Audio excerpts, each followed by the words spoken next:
He knows that I'm making him something. He doesn't know that I'm making this. So Is he's it rejecting it. a commission piece that you're doing for him? Yeah, and I have one for Pomage that I'm working on as well. I've already done one for Pomage, but I've got the other one coming up soon. They're both trick shots, so to do more trick shot content. Both Modern Warfare 2 as well, which is so funny. Gotcha. So I'm So more of a oh yeah. like screen caps of like trick shots or Yeah. Yeah, this one right here, it's got a really fun shot of Adapt when he's younger, where he's like reacting to it. Guy told me like maybe ignore it, but I don't know. I might include that because it's him literally hitting like a pog face. Who's the guest? I'm the guest. Someone asked me who's the guest. I'm the guest. I'm the one being interviewed. Ooh. Yeah, we're live now. Welcome everyone to the Outsider Supply stream. For all the people coming in from Cayde's chat, my name is Mark.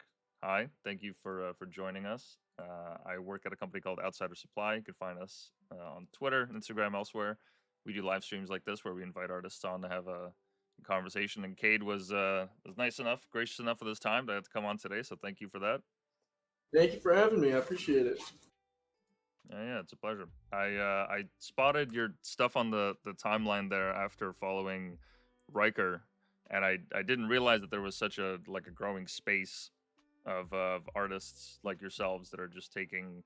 Well, it's not just like games because I notice you do memes as well, but it's essentially like taking that less serious, I guess, if you will, like Uh huh. inspiration, but like still approaching it with a very technical amount of skill.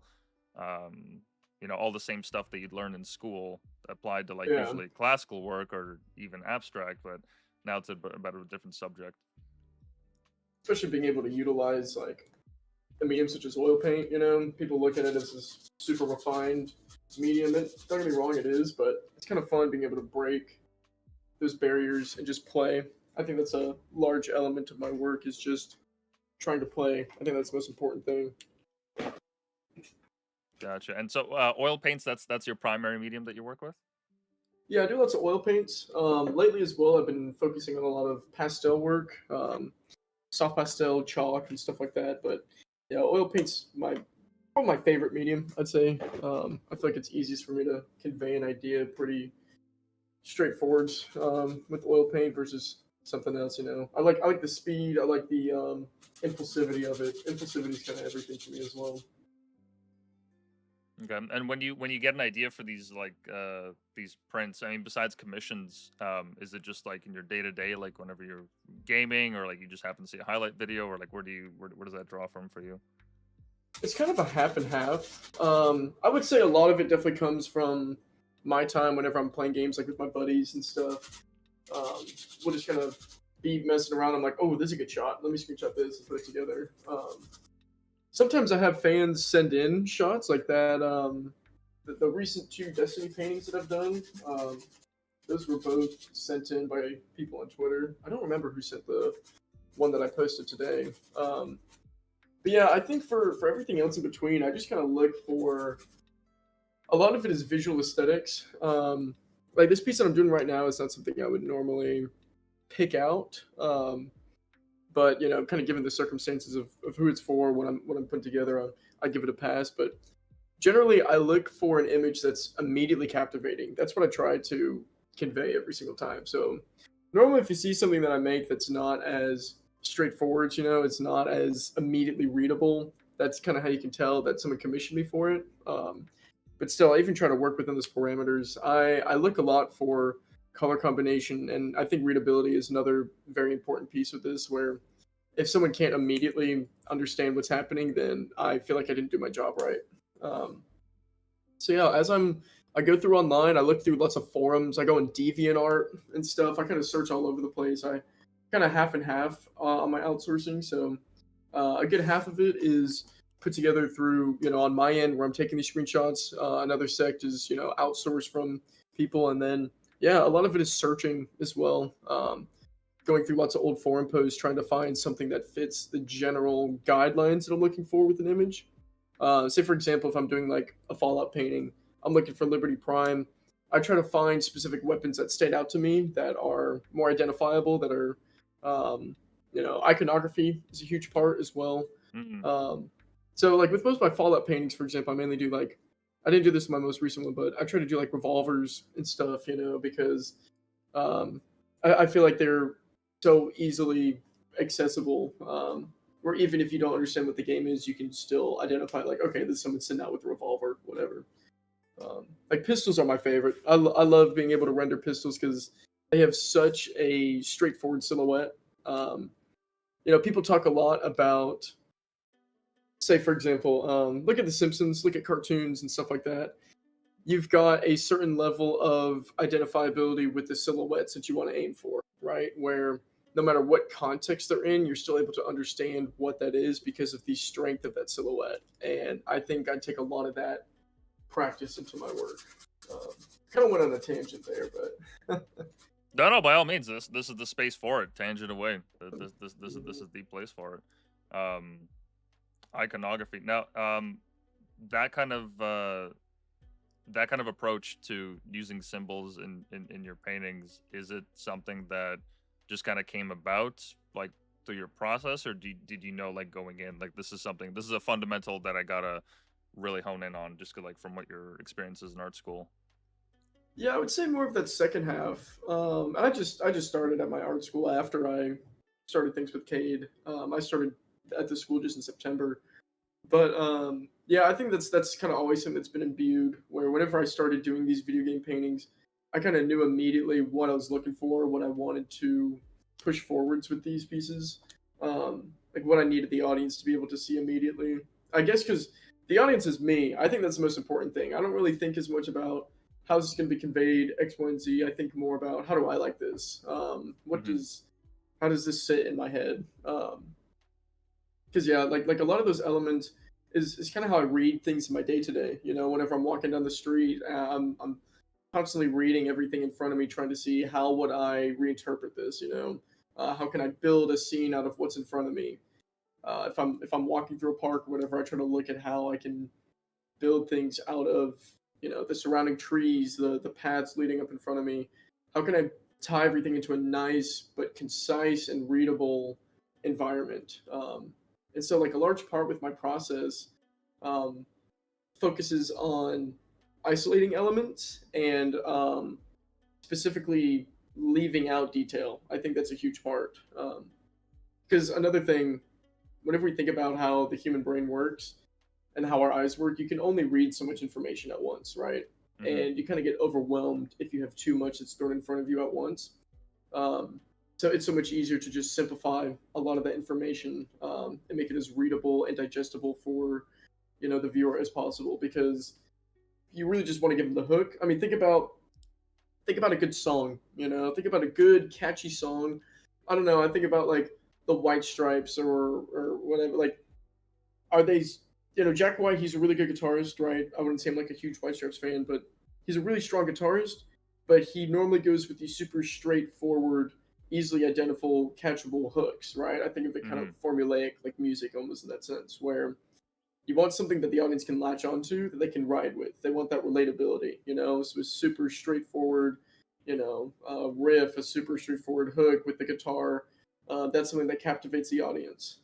And then all of the other surrounding elements do nothing but try to support that and later to make it a full experience, right? Versus if you start, I'll give another example. Say you're listening to metal music or whatever, you're listening to something a little heavier. You don't want the song to be at 10 the entire time, right? Mm-hmm. 10 as in like the highest level of intensity, the highest level of detail.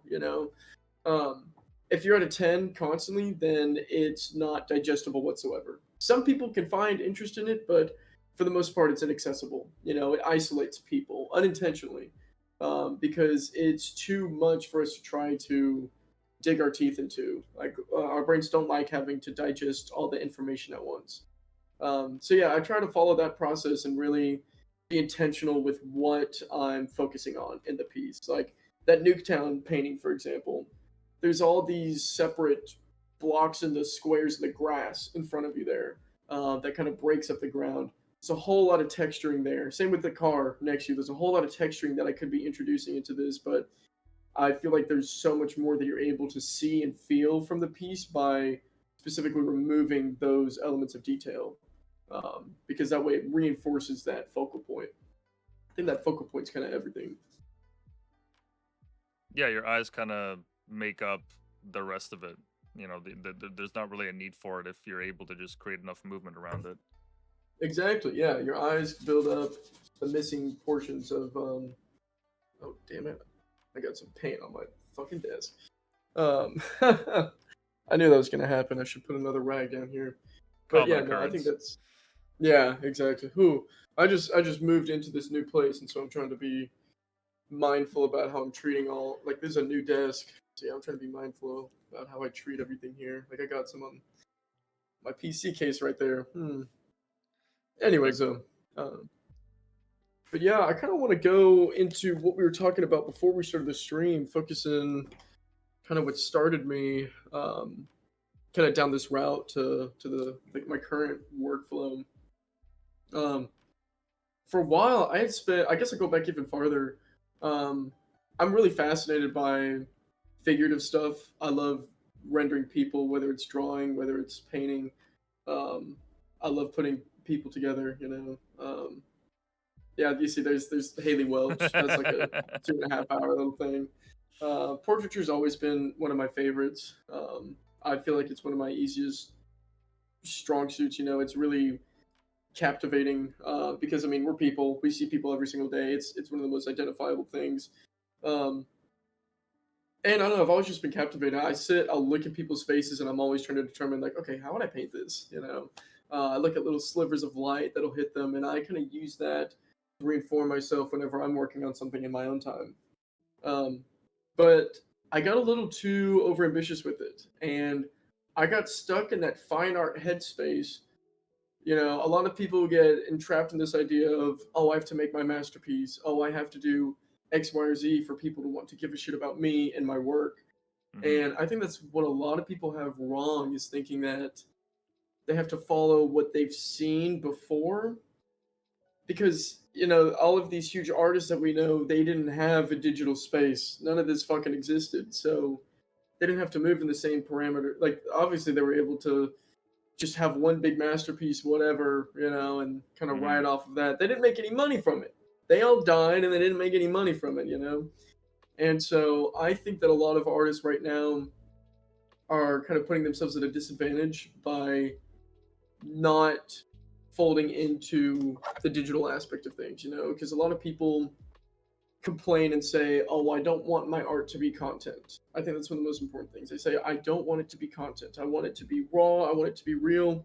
hmm If thinking that putting your work in and focusing more towards a social media kind of market, whatever, is eliminating the soul from your work, then I think that you're in the wrong field. I'm just kind of being as honest with it as I can, because I mean, there's no reason to not want to push your work out further, and social media is the lowest common denominator. Like, it feels like it just makes sense to want to push your work out here. If you have success through grassroots works, keep doing that by all means, absolutely. But a lot of these struggling undiscovered artists that I know that are very talented, I have a large repertoire of friends that are, that make some truly phenomenal work, but they can't seem to kind of get their stuff out there at all because they're too scared of a digital realm. They're too scared of doing things in a grassroots perspective. They're too scared to push their work out whatsoever. And so I think that's something that I'm focusing on a lot, is trying to, you know, bridge that gap between this digital world that we're in currently and this fine art space, because art's evolved, art's always evolving. And I don't know why people think that it just stopped evolving before, digital media popped up. If anything, it just keeps moving forwards and changing in all kinds of different ways. And people talk about how paint is a dying medium. That's something that I've heard quite consistently, because That's you can ridiculous. paint. All right. Well, you can paint digitally. A lot of stuff is focused on 3D work, whatever. Um, and I get the merit in saying that, but I think that the people that think those things just don't understand. They don't understand how to pour things over. That's what I'm talking about. Trying to bring that bridge in between the two, in between the two spaces. I genuinely think that everyone just is doing it wrong. Not that I'm doing it right necessarily, but um, it kind of bothers me seeing so many people scared to try new things, to try things with social media, to shake up things in their practice. A lot of people don't want to work with it as well, and I'm not trying to go on the whole thing saying people are lazy. People aren't lazy, but I noticed that a lot of artists kind of get scared. And I was doing this too. When I was working on those figurative works, that was my whole focus. I got too ambitious, because I got stuck in that fine art headspace of, oh, I have to make my masterpiece, I have to make Mm-hmm. my one piece that everyone's going to know me for. Art's not like that anymore. We don't care about that, because let's say, I can look at like success on that level. Let's think about what we would imagine as success. I have that Minecraft Aether painting that performed well on Instagram. It had like it got over 1 million likes, and I was so stoked about that. I would say that that definitely was a form of success, But I don't know. I think that like with that painting, that was done in March. I still have people that are interested in it here and there, whatever. But for the most part, you consume it and you move on. Doesn't matter how good the painting is. You keep coming back to it every now and then, maybe, but it's not so important to where people won't stop talking about it. Look at the comedian, for example. The comedian is that banana that was duct taped to the wall. I think that's a killer piece, but you Oh can yeah. say whatever about it, But I mean, it's important. It's important for a reason. Um, sure, people are going to keep talking about it consistently, but people don't talk about that artist. I don't know who the hell did it. I don't care who did it. It's not about like who made it. It's just about the idea that it was, the way the idea was implemented. Um, and so I guess that's what a lot of people look at when they say, "Oh, I don't want my art to be content," because you can say that painting is that painting. You could argue that art piece is nothing but content. The community, but Mm-hmm. really it's going in history books. I've already been learning about it in school. I've had multiple discussions about it. We're going to continue to have discussions about it. Um, and so for me, I think the most important thing with my art, like my goal, is to have as much of an impact with it as possible. I really want to have as much reach as I possibly can. And if that happens to reflect financially, that's cool. But really, I want to cement my place as a human. I want to cement my place as look at what I've done, look at what I've continued to do. This is my repertoire of work. This is Cade. To kind of cement my place in history. It's a very straightforward kind of idea, but I I don't know. I feel like a lot of people don't care about that. Which if you don't, that's cool. I do. I really want I want people to know about me after I die. I think that's a big thing. It can't just start and end on Twitter. It can't start and end on a live stream. It's got to push beyond that. And I know a bunch of other artists who kind of that same idea where they want to be known. They want their work to like have this level of spectacle, and some of them deserve it. Some of them. Mm-hmm. Someone told me to take my cock out. I got distracted. I read the take the cock out comment that totally pulled me apart. In like 5 minutes I will. But no. I think that a lot of them kind of have it stuck in their head that in order to accomplish that, they have to go about it with what they've seen prior. Whenever you look at, I don't know, I think a lot of people try to look at, the lowest common denominator artists, like Van Gogh and Picasso's what I'd want to say, but your average person, I mean, is not really gonna recognize like Picasso's work for the most part. I don't know. A lot of people that I know don't necessarily understand what makes Picasso's work his. That's besides the point though. What I'm getting at is that masterpieces died. Oil paint, like painting, hasn't died, but it has evolved, and people Mm-hmm. are kind of scared. Like they're too scared to push the waters to change things up because things have changed, and it's a lot of people will ask me for advice with social media stuff, whatever, and I tell them I'm very blunt about it, and I tell them what steps I think they should take, and I think the most important part is consistency. Make sure you're always doing something, make sure you're always posting, whatever, even if you have nothing to post. And a lot of people told me like, oh, I can't do that. They just tell themselves no. I'm like, why are you telling yourself no? You want this, you know? If you really want this, then go for it. Well, don't tell yourself no. That's the worst thing that you can do. Tell yourself I can and try, and if it doesn't work, it doesn't work. But don't remove yourself the option before you even start. Um, and so I think they kind of get stuck in that headspace where they feel as though people don't care about their stuff because they'll try to post once every now and then on social media and it doesn't do anything. They try to sign up for group shows and stuff and no one says anything. And I think because of that, the biggest thing is people don't give a shit about who you are in the most like I mean that in the most like respectful way possible, but people don't care, you know, and Mm, you have to make people care, right? Like, you know, before I started doing these video game based works, I was doing, you know, a lot of the figurative stuff. People didn't give a shit about them. Honestly, I loved them, and the people in my day to day, they love them as well. But the you know, for the most part, I didn't have enough presence to really make people give much of a shit about it. And so I had to kind of find a different way to get myself out there, to get more attention on myself and my process. Um, and so, yeah, whenever a lot of people ask me that question about what you do with social media and they tell me that I do too much, whatever, I always just tell them, like, you either play the game or you don't, you know? And I'm not going to give you shit if you don't play the game. Don't give me shit for playing the game, you know? The game specifically talking about, like, focusing on content, you know, focusing on building more of a digital branding, you know? A lot of people hmm don't want to brand, they don't want to you know, there's a lot of things they don't want to exert, which I get. People are nervous about it. Um, they feel as though there's too much pressure for them to try to push something. It feels inauthentic. I think that's the most important thing. They feel it feels inauthentic to them.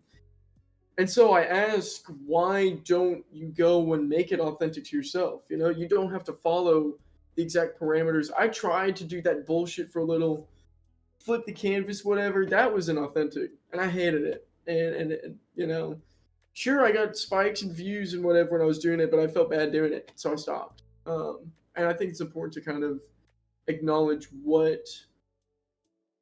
is important in your process, what you hold sacred, and don't lose that, but find a way to kind of adapt and recontextualize those things in this digital space that we have. You know, hmm No, that's in my vapor group. by all means. No, that's a solid way to go about it because I totally understand the apprehension. You know, because like generating art or anything creative, whether it's painting or poetry or what have you, it's a very vulnerable act. You know, Mhm. you're kind of exposing a piece of yourself uh to the world. And artists typically, like, at least from most that I've talked to, fairly introverted. So Mhm. the approach to do like a social presence and the way that other people are doing it, it's very difficult to see themselves doing that. So I understand the apprehension, but I definitely echo your point on that. Like it's important.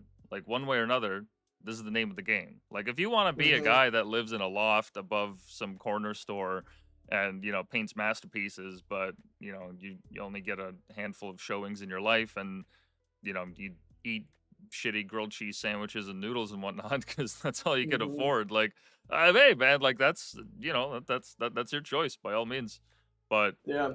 for something that's more sustainable, something that'll actually give you more leverage and the ability to not have to rely on a 9 to 5 and actually have like your own homestead and your own like studio and everything, like digital landscape is the best place to do it because nobody's gonna knock at your door. Like no representative from the art gallery is gonna be going Yeah. around being like, "Hey, we want to feature you." Like, no, it doesn't work like that. And they are very very Exactly. cagey about who they Yep. feature, especially when you get into like the higher realms of it. So, yeah, making your own space digitally, it's not just a nice thing to have; it's an absolute necessity. And as you said, you don't have to be Mr. Beast. You don't have to, Yeah. survive survive in a canvas filled room in 24 hours or whatever, it doesn't have to be that. If you stay true to your crafts, true to your approach, like you can do the same thing. It's just now it's on a digital platform. That's all that it changes. Yeah, exactly. You know, and I think whenever I say a lot of those things, people get scared. You know, people take it personally and they take offense to it. Especially, you talked about how a lot of them are introverted, and I see that absolutely. And a lot of my courses that I have here, a lot of people, will express to me like, well, I can't just do that. I'm nervous talking to people, and people don't like that I say this, but I feel like I have to be just upfront and as honest as I can. By all means. If you struggle to communicate in such a way, then maybe this is not the field for you. I think that this is absolutely a field where if you want presence, you have to make it for yourself. The world is only what you make of it. And if you don't make any effort, and I think that's another thing. The verbiage that I use there, making an effort, I think a lot of people take offense to it because they say, well, I am making an effort, because we're putting X, Y, and Z together.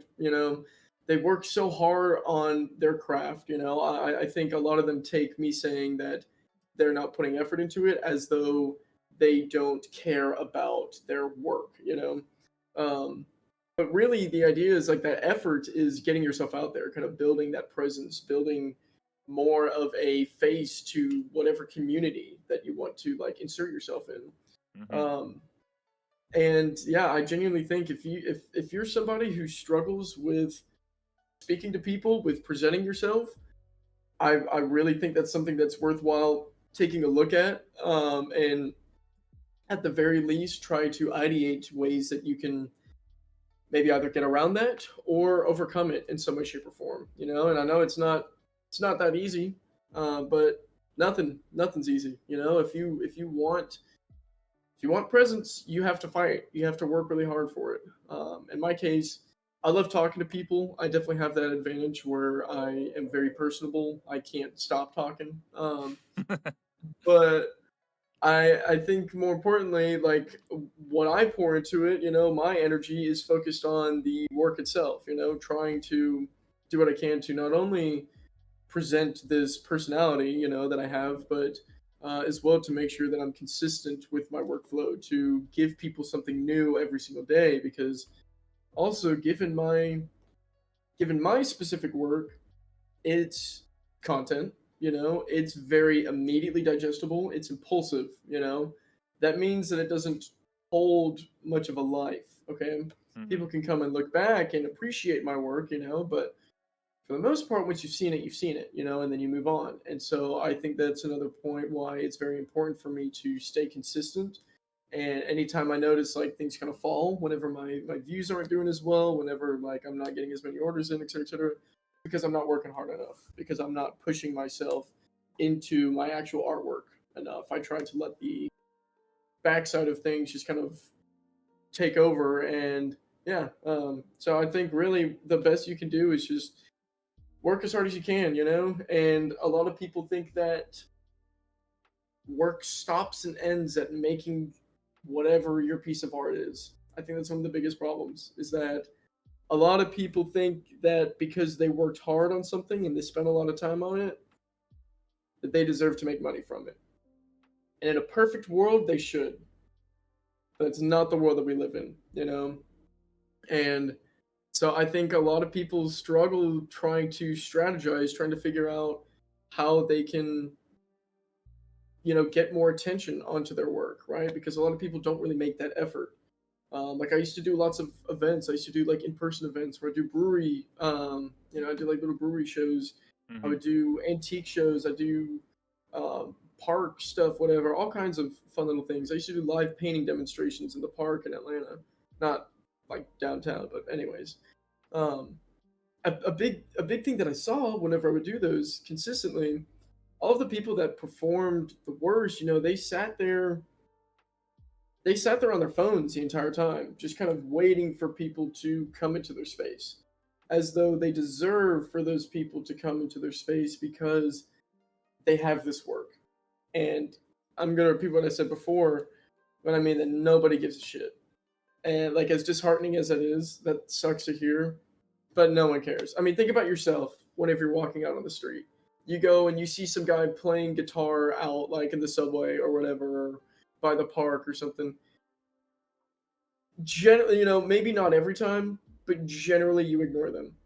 I mean, Yep. I'm not just saying that for myself. That's just a thing that everybody does. You just generally ignore them because it's it's not even so much if it's like inappropriate or whatever. There are definitely times whenever it is inappropriate given the setting, but um, just on a ground basis, no one really cares. No one wants to hear a lot of our backstories. No one wants to divulge himself into a stranger. You have to make them give a shit in some way or another. And whether that's being a personality that's relatable, to an audience, or making work that's more intentional and relatable and personable, I think that's a huge thing, though, no matter what, is finding that relatability.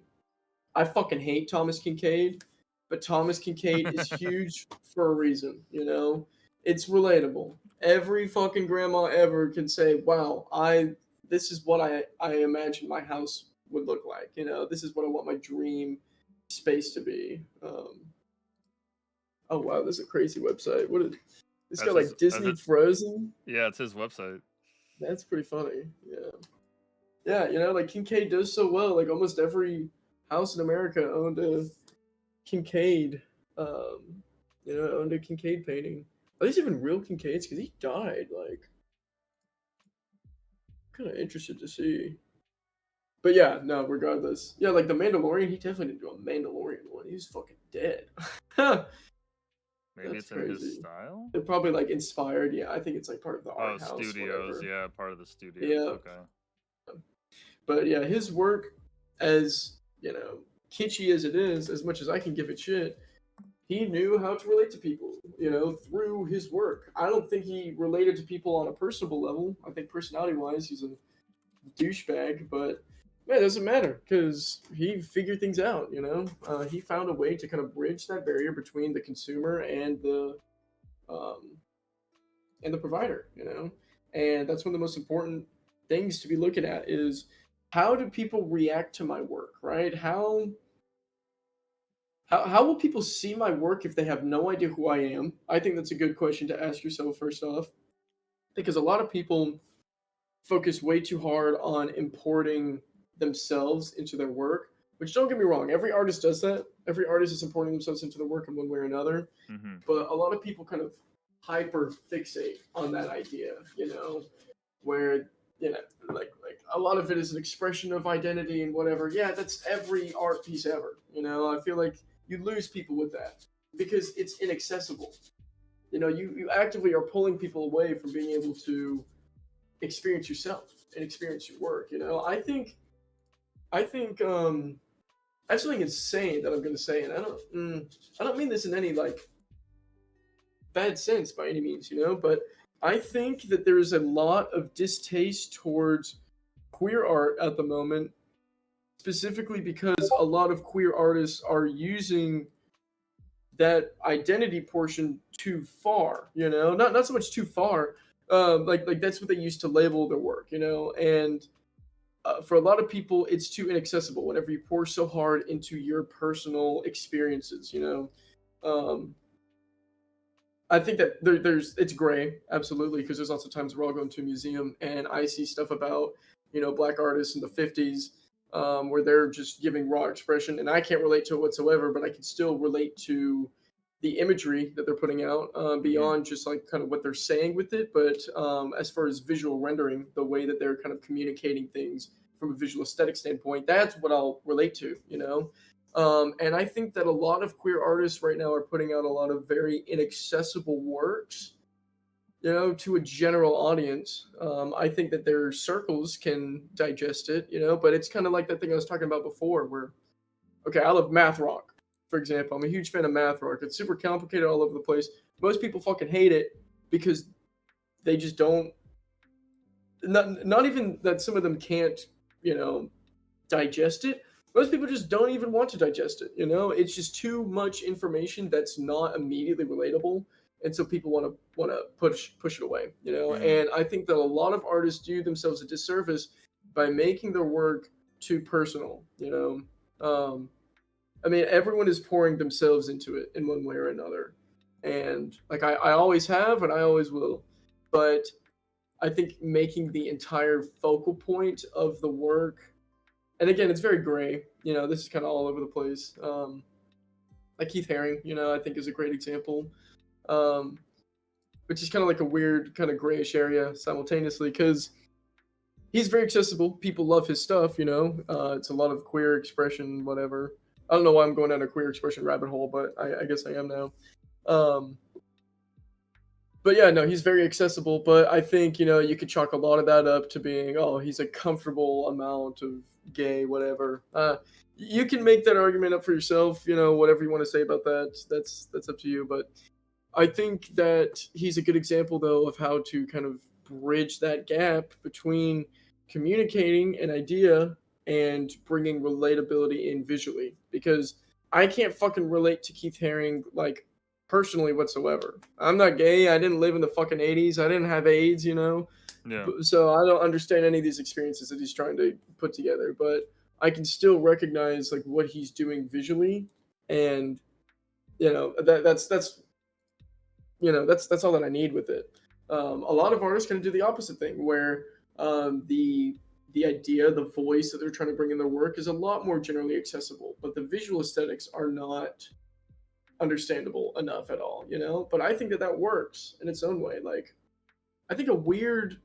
This isn't exactly what I was thinking about, but I think a weird one would be like, if you look at Mark Rothko, a lot of people give his work shit because, oh, he's super straightforward. Anyone can do that, whatever. But a lot of what he's focusing on is the voice within it. But more importantly, I think that the visual concepts that he's putting together, it's so simple, it's so straightforward. Yeah, you didn't fucking think of it first. Yeah. I think it's just whenever we think about art, at the end of the day, you want something pretty to look at, and if you don't have anything like that, if you don't have something that's visually compelling, then that voice is to be accessible. There has to be some level of accessibility to the work. I think as well, Rothko also kind of doubles down on that other end where it's visually very appealing, but a lot of the voice that he implements can turn people out of it, where it's like, oh, you're making a whole lot of something out of nothing. Um, that's definitely an irk that I have with a lot of fine artists generally, is how contrived a lot of meaning they try to pull out of their works is. Which is funny for me because I'm painting fucking Call of Duty Modern Warfare 2 right now. So, I mean, take it with a grain of salt. I understand a lot of people give me shit that I just make slop, whatever. I'm fine with that, because I'm just expressing expressing digital media in a fine art package. I really love being able to express myself through oil paint, and I think that this is a fun way for me to kind of bridge that realm between a greater audience, and what I want to present, what I want to play around with. Because really, I think of most of these as studies. Like, I don't know what my actual work looks like. I'm not ever going to stop doing stupid shit like this.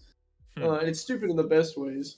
Like, I don't mean stupid as in like I despise it. I love doing this stuff. Yeah, I get what you mean. Yeah. Like, it's definitely lower brow. I'll say that sense in the form of, you can make your argument about it. I make arguments about how it's not lowbrow, whatever. But I understand the argument for it being lowbrow, and so that's kind of what the verbiage that I'm using here. But I don't know what my work will look like, and I'm kind of excited about that. So I'm taking these just as they are and just using them to exercise and play and practice as much as I can. And every single day I fail, and every single day I succeed, in varying different ways. Sometimes I fail way more than I succeed, and I feel like I always end up doing so much better after those periods, where I fail and fail and fail and fail. And you hear this a lot where, oh, people are so afraid to fail, failure is a part of success. Absolutely, but I don't think a lot of people understand what that means to fail. Go to an art fair and make no money, right? Like, go set yourself up, go bring yourself like in front of someone and make an ass of yourself trying to like show off your work. I saw Tyler the Creator at one of those events that I did, and I kind of freaked out. I tried to show him a bunch of my stuff, and I made a complete ass of myself. But you know what?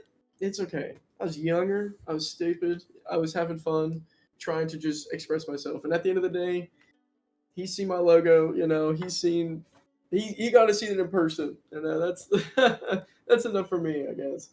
Um, Like I failed, but I took that energy, like from how embarrassed I was with that. I was like, well, the fact that I got him to see my stuff, like who else can I get to see it? And that was in person. That was crazy. That was this time last year, June 1st of 2024. Oh wow.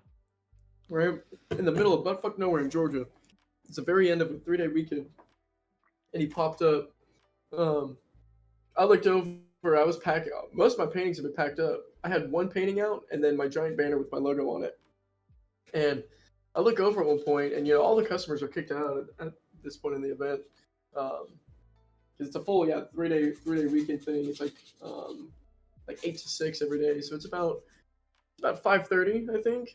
I'm looking in front of me and see this guy kind of walking across, and I was like, he kind of looks like Tyler Creator. I just keep going back, put my shit in, and I was like, holy fuck, wait, no, that is such a unique face. That is fucking Tyler Creator.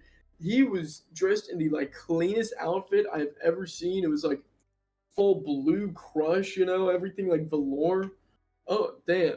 But it was Damn. hot as fuck. So I was like, I don't know how he's wearing that out here right now, but yeah, he had great style. But I made a total ass of myself because he was on the phone and his manager, and I was like, I just painted the Flower Boy album as a commission for someone like a Mm-hmm. week prior, and I tried to show it to him, and his manager was like, I felt fucking stupid, bro. I felt so stupid. I haven't done that. I was like, God damn it! I made myself look like an ass, like a just fanboy fucking loser. I'm like, oh please look at my shit ass artwork. That's another thing I'm talking about. People don't care. As much as I imagine, like if he saw my stuff, he'd probably find some interest in it, whatever. Why does that matter to him? He doesn't Yeah. give a fuck. He doesn't know who I am. He doesn't need to stop. Like it's not unfair that he didn't want to stop and take a look at my work. That's just fucking life. And I think that a lot of people, a lot of artists especially, kind of get that privilege in mind where they worked really hard on something, and so they feel like it deserves attention. They feel like it deserves, what's the word I'm looking for? Money. Recognition. Shit. Yeah. Yeah, recognition. Yeah, that's a great way to put it. And yeah, they think that it just starts and ends at creation. Think about our lives. You have a kid, you can't just like have the kid and be done with it. Sure, having a kid is a fucking pain in the ass. I've never had a kid, but I can only imagine that having the kid itself is a fucking pain. But you got to nurture it afterwards. You gotta keep pushing things farther. There's way more beyond just the creation and ideation stage. Um, and so many people, they focus so hard in those areas that they can't separate themselves from it and try to think about how to brand it, or depending on what goal they have. I think a lot of artists' general goal though is to live comfortably solely on their art, and I think there's definitely a bunch of different ways you can achieve that, but you can't do it in any way if you don't get yourself out there. Whether it's to a company that you want to work with a residency for, like a print shop, um, or a media communications group or X, Y, and Z. So you want to do graphic design, you want to work for, you want to do 3D stuff, work for Netflix, do whatever. If these people don't know who you are, how are they going to hire you? If you don't get yourself and your work out there, how are they going to know? Um, and Joe, send me a DM after this, and I'll get that together for you. But yeah, anyways, I think that it's really disheartening seeing a lot of artists stuck so hard working on super ambitious works, not knowing how they're actively setting themselves back. By yeah, because okay, for example, with myself, if I didn't have a platform that I had right now, what I would do, I would take everything that I've made. I have so much inventory currently. I would take what I have and do what I can to try to get it to people's attention. I think that doing like in-person events is the perfect best way to start always. Become known in your community. If a community does not know who you are, your immediate local community, that's where you need to start. Mm-hmm. That's the most accessible point for you. I mean, shit, they're right there. Go and say you don't like talking to people as much. Okay, go set up, go get an easel or whatever, and just go paint or draw. Restaurants outside, your place that you really enjoy. Maybe go to the park and paint a fountain, or just have fun, paint stuff in your day to day. Say you don't like to draw that kind of stuff. Say you like to draw, I don't know, more anime stuff, whatever. You like to do more uh, digital mediums, right? I mean, that's something you definitely want to focus more social media wise, but you might wonder how can I get myself more out of my community if I'm working doing digital stuff? I mean, make prints. Shit, you don't have to spend a crazy amount on prints. You're starting out. You can't expect to have like amazing quality out the get go, right? Yeah. So you're gonna lose money. Honestly, you're gonna lose a lot of money when you start out, but you got to commit to it. You got to just try, and even if you can only do little pieces here and there in between your actual job, do little pieces. Because if you're not planting those seeds, then nothing's gonna grow, right? Um, you can't expect things to just magically work. I guarantee you, every single person that shit. Okay, this is a great connector. That fucking Haley Welch, okay, the Hawk Tuah girl. She's fucking stupid, okay? Go She off. doesn't have anything to offer people, right? People are so mad though that she made millions of dollars because she made a fucking blowjob joke, okay? She didn't make all those money. What the fuck? She didn't make all that money because she made a fucking blowjob joke. She made that money because she capitalized on what she was fucking given, you know? Yep. She took what was in front of her, and yeah, we can give her shit for, milking it like a motherfucker. I think it's goofy. I think that she ruined her reputation, sure. She got what she wanted out of it. She fucking took lemons and made lemonade. Like, and people want to give her shit about it. It's like, fuck, at the end of the day, I would to face my personality for over a blowjob joke for however $1 million. Fuck yeah, dude. If that means I can live the rest of my life, that's a severe kind of thing. But I think that's just some food for thought, where everyone has their opportunity to get themselves out there. I think that people don't want to capitalize it because they don't know what those steps even are. I was talking about digital media. I want to circle back on that because I feel like that's kind of a good place to, I get a lot of questions about it. Say you do digital work, say you draw on Procreate on your iPad, okay, and you really like it and you're pretty fucking good at it. And you think that maybe you want to start getting your work more out there, you want to do more commissions and stuff, but social media is just not working for you. And you hear me talk about how I think you should push yourself out more in your local community. How can you do that? I only make digital based stuff. I don't have any physical copies of my artwork because it's all on my iPad. Go fucking print it out. Go to FedEx. Get some shit ass paper. You can get heavier, thicker paper at FedEx. It's like a dollar. It's like $1.20, I think, for like heavyweight, like 100-pound paper. To get like a piece of yours printed. Go and do that. Go get a ton of those put together. Take $100 out or whatever. Everyone can get access to $100. Okay, I'm trying to not like sound too ridiculous with things, but I quit my job at the warehouse, and I had no fucking money. I lived with my parents, so I was definitely lucky in that position. But I think everyone's able to get a hold of $100. Okay, at some point or another, right? Yeah. Don't buy that fucking Switch 2. Okay, take that money, pump it in, go get some prints made of your digital work or whatever. Go and find some local events. Go on Facebook, go on Instagram, whatever. Look for local events around you. There's always brewery events. Have you ever been to, it doesn't matter if you don't drink. Lots of people I go to that did brewery events, they didn't drink. They hated alcohol, but it didn't matter. It was a public place for them to be able to get their work out there. I'm connected with this printing company. I used to work at this one screen printing spot, but I got connected with another one out doing a brewery event, and now they're printing shirts for me. All these years later, um, because like it's just one of those connections that I was able to build early and comfortably. Right? I think that that's really the best thing you can do is take those little steps and push yourself out. Sell those prints for $5. That's what I do. I do $5 prints. I get 100 of those made. It was like $1.20, so it'd be like $120 that I take and I have a whole stack of 100 of them. I probably would do about 10 for like 10 different paintings that I had, right? This would work with digital stuff. This would work with whatever. Um, and yeah, and just put it out there. Get out at brewery events. Lots of those are pretty cheap to sign up for. You'll find lots of art events are extremely expensive. Whatever. I know there's some that are like a few grand to enter into, and you have to have a space juror. Yeah. There's lots of smaller stuff too. Those breweries, they make a lot of money whenever they do those events. They all do events. I guarantee you, every single brewery near you is doing events. So if you want to try to find a spot to get yourself out there more, get with one of those. They need people. They need help. Whenever I would do those brewery events up in Atlanta, it was I think $30 for each event. For a day kind of thing. That's not bad. That's not bad at all, That's not right? bad at Like all. that's phenomenally priced, right? Because yeah, You got most to of the pay ones that that I much do, they end drinking, up being anyways. yeah, literally. Most of mine might have been like 300 for a weekend or something. And at first, before I was able to start doing those events where I was paying like 300 a weekend, because it just wasn't attainable at the beginning, right? I could only do the 30. I think max I could pay was like $75 for an entrance fee, right? Hmm. Because that would end up putting me at about. I guess it really depends, I mean, you can take it a loan too. Get $500. Get yourself a tent.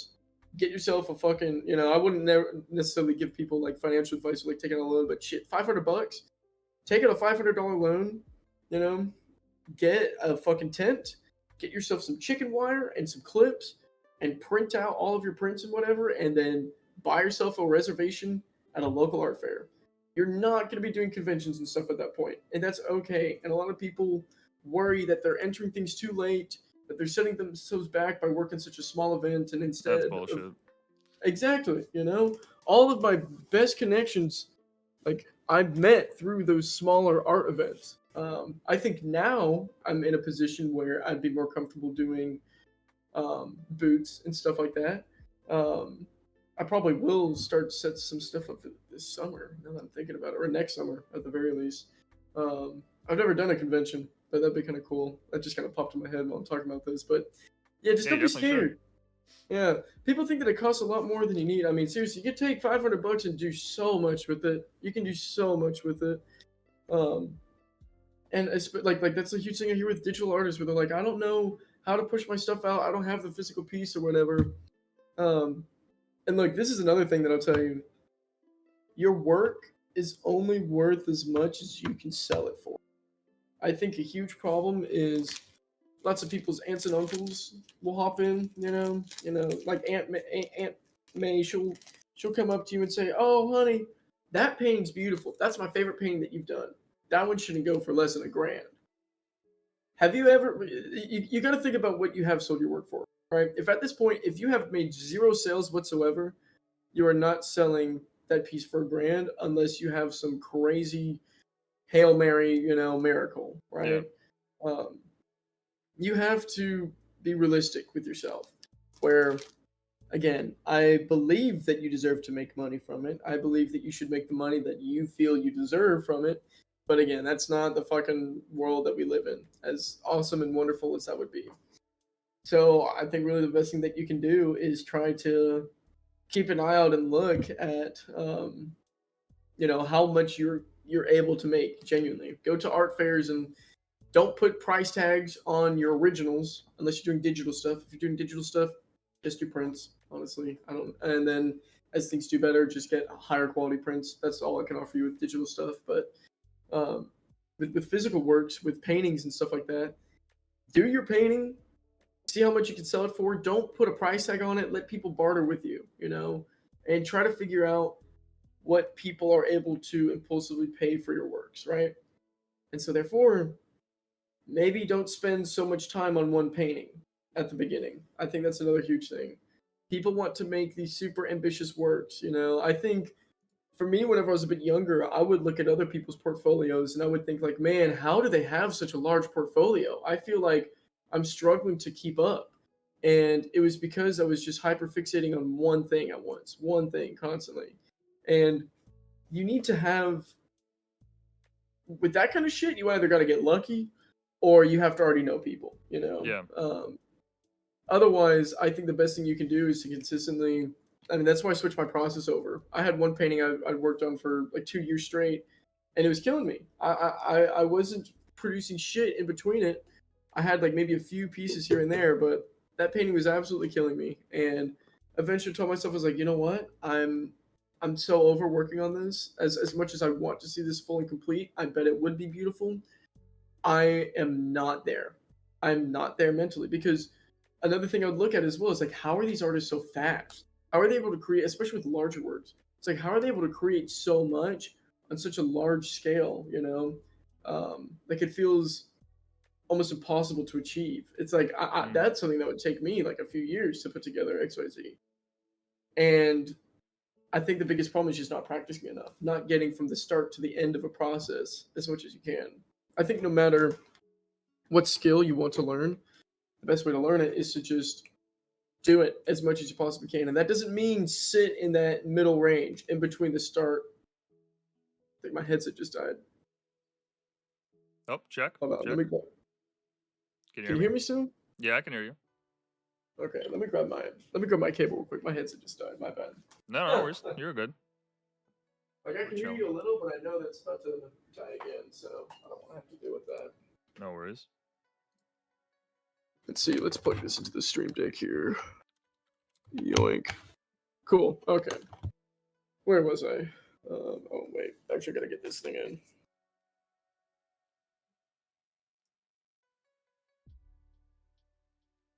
All right. Can you say something real quick? Check, check. Can you hear me? Cool. Yep, I get you. Cool. All right. So, anyways, where were we with things? Repetition, getting the reps in. Yeah, repetition. Exactly. Yeah, get the reps in because the more. Yeah, okay, exactly. Just like working out, if you stay consistent every single day, you do, 10, say you do 10 sets of whatever the fuck, you're gonna be able to work. You're gonna be more efficient with those tasks, right? You're gonna be able to work better with that weight that you have. You're able to work faster. So that's maybe not the best.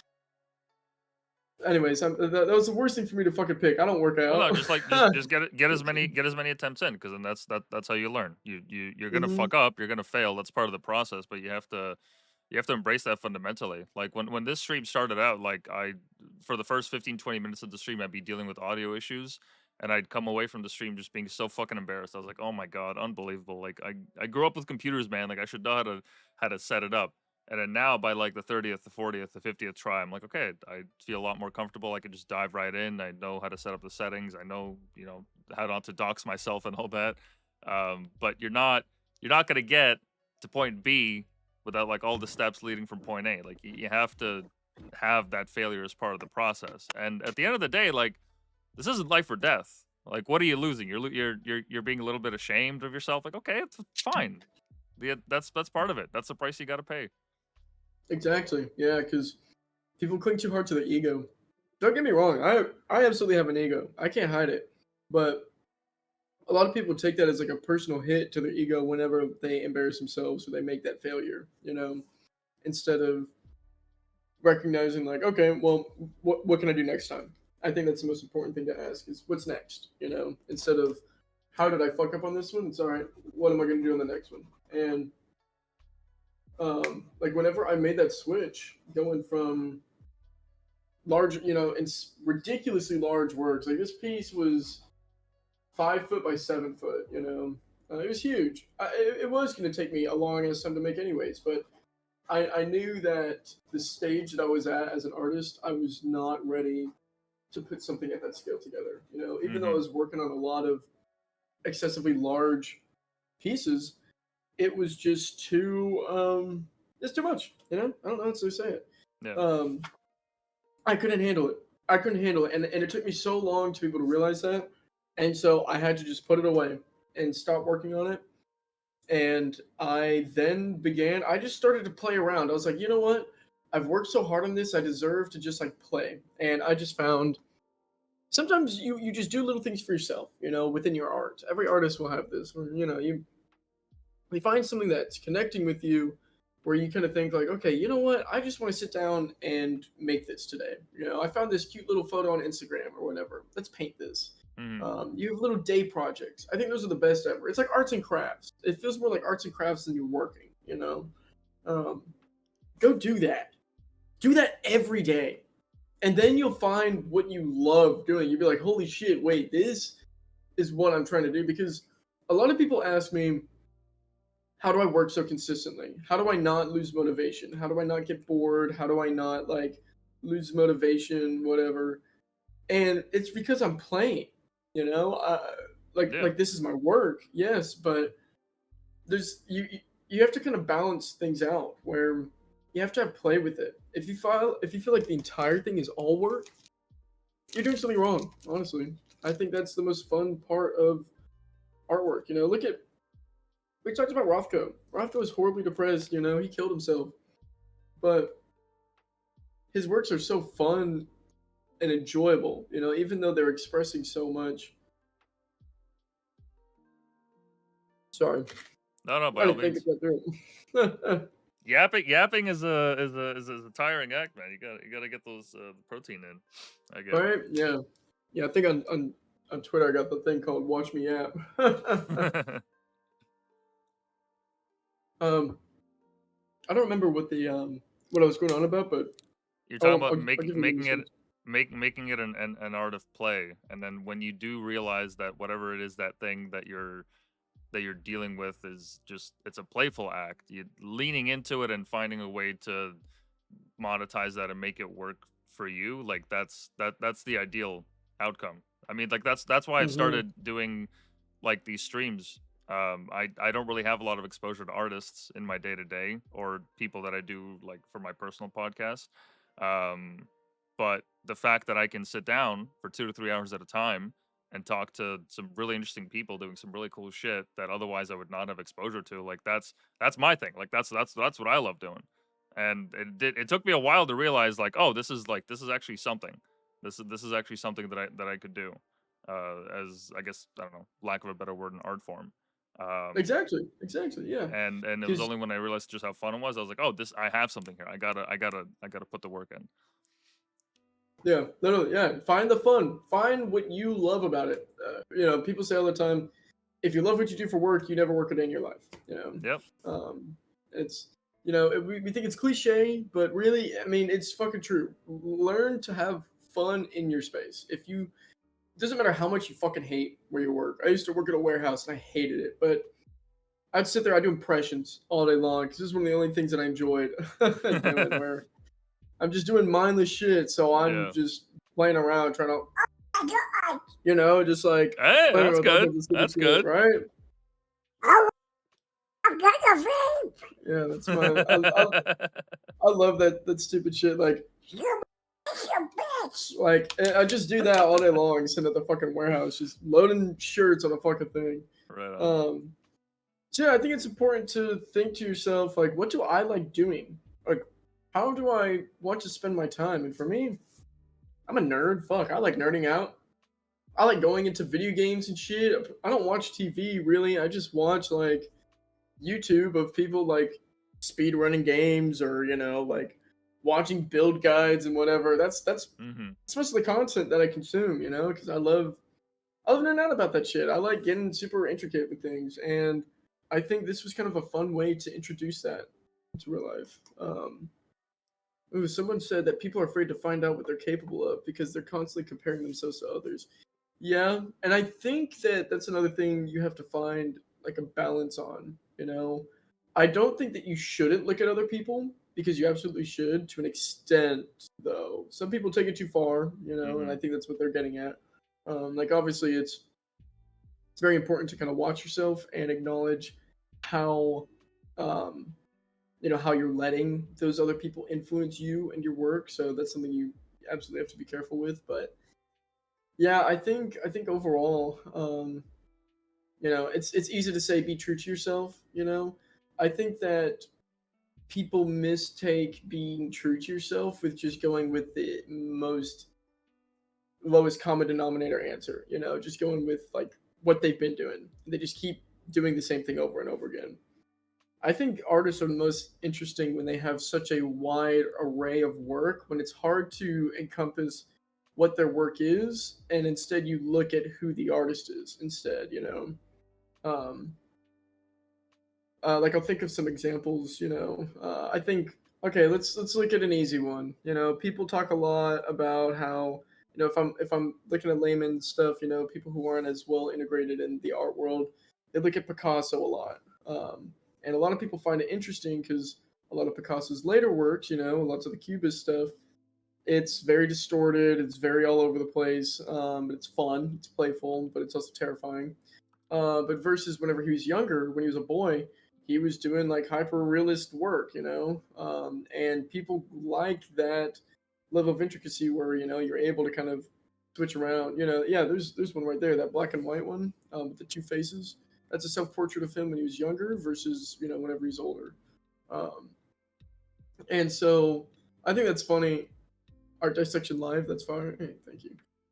Yeah, exactly. I think it's fun to like go through and look at other artists, to kind of see what intrigues you, what catches your attention. Yeah, there we go. That's another wonderful example.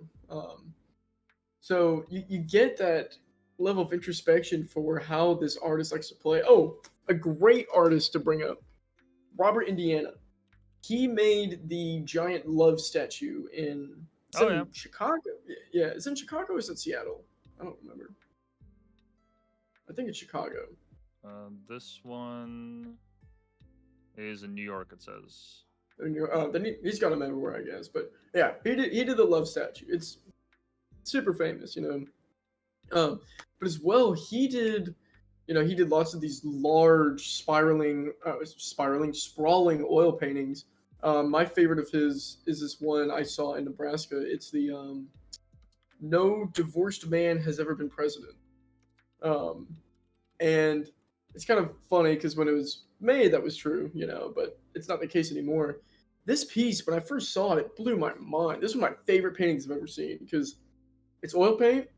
It's so clean and it's huge. This piece is massive. I think it's probably like 12 by 8 feet or something along those lines. I don't know the exact scale of it, but I just remember it was so massive.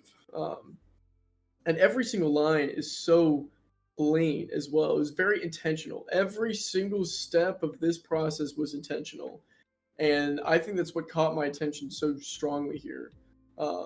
But from there, I started to go through a lot more of his works because I was familiar with the love statue, and then I saw this. I was like, oh man, okay, this is in that same kind of realm. Oh god damn it! I think my Oh, camera your died. battery died.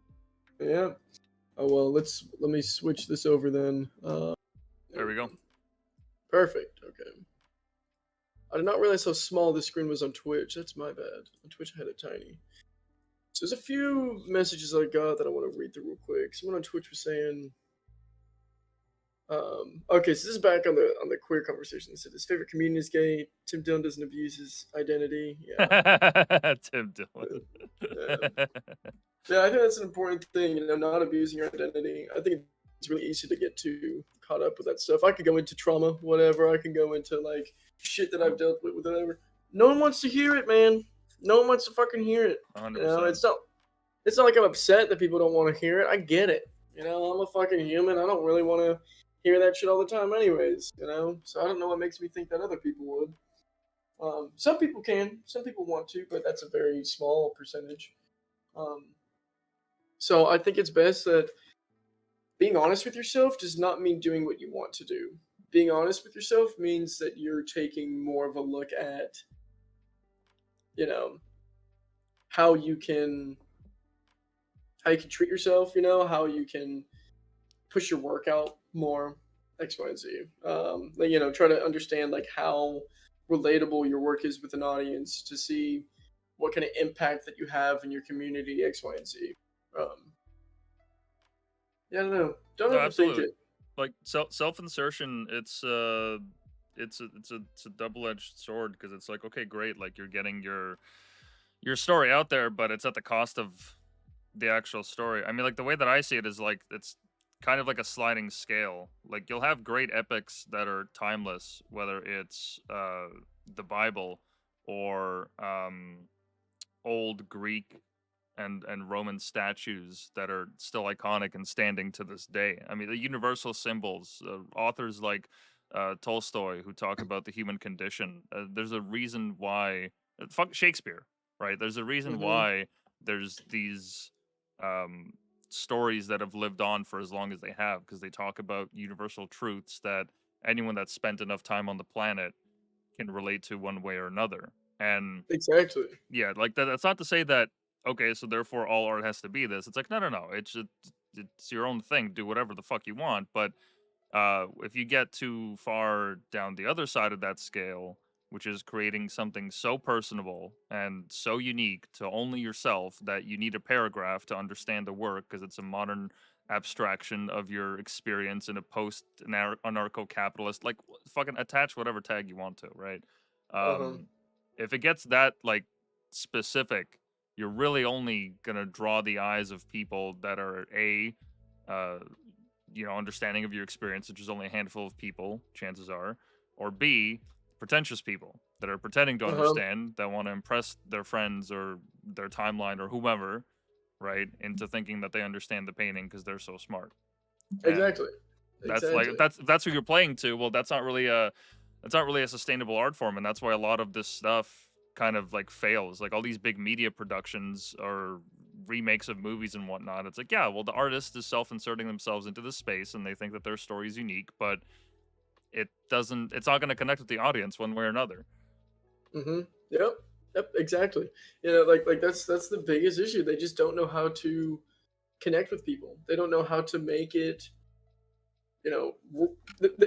They don't know how to make it digestible. I think that's a huge thing where you can have a lot of content, right? Like I'm not content in the sense we've been talking about. So Looking at creations, like yeah, yeah. But you can have a lot of, I guess, voice is a word that I'll say. You can have a lot put into a piece, but it doesn't. Rothko. There's a great example. We were already talking about Rothko. Um, oh man. Oh wait, something happened on my stream. Hold on, I'm trying to fix this real quick. no worries. Um, Here we go. Because I can see you up here still. Let me make sure this comes back. Okay, that should be good now. Okay, yeah, we're good. Sorry about that. You're good. Yeah, with Rothko, it's another great example where there's a lot of content pushed into the works, but at the end of the day, it's visually agreeable. It's something that we can consume and understand immediately. We don't have to. With most of it, I don't know what the fuck that piece means, but I could see it fit really good in my living room. And at the end of the day, that's what we're looking for in art. We're looking for something that's visually understandable and consumable.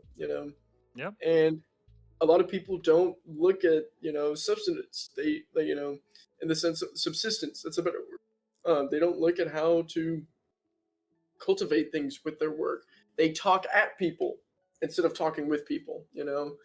Um, and that's where a lot of those like pretentious like points kind of come in, where people go a little too haywire with things, and they try to illustrate this perfect world, as though they're a savant. They know X, Y, and Z. No one wants that. No one wants to hear it. Honestly, nobody cares because people just find that you're an asshole whenever they do it. You don't want to isolate people, and a lot of people are so quick to want to push people away and isolate them.